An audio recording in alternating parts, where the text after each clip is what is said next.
গঠন করবে।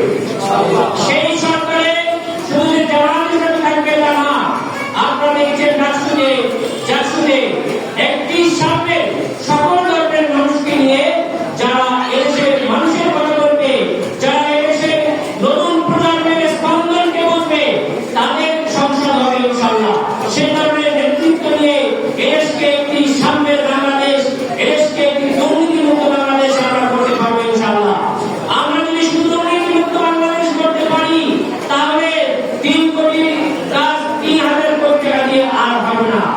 আমরা যদি করতে পারি, তাহলে রাস্তার কাজ 10 কোটি টাকা 1,000 কোটি টাকা বরাদ্দ আর হবে না।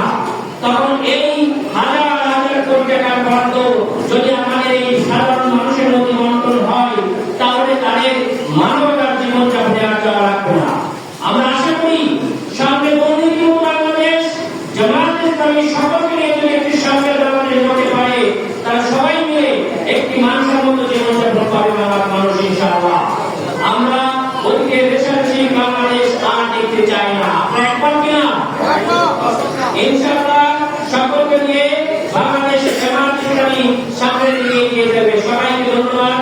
আমরা এই যারা এসেছেন তাদের আজকে স্বাস্থ্যসেবা ডাক্তারদেরকে আমরা টাইম শেষ হলো এনশিওর করার জন্য বিন্দুভাবে আমি অনুরোধ করব, এবং আপনাদের শুধু আজকেই শেষ না, যে কোনো ধরনের সহযোগিতা আমাদের এখানকার নেতৃবৃন্দের মাধ্যমে আমাদের সামর্থ্যের মধ্যে জানাবেন আপনারা, এবং আমাদের সামর্থ্যের মধ্যে সেটা আমরা চেষ্টা করবো ইনশাআল্লাহ। সকলকে ধন্যবাদ।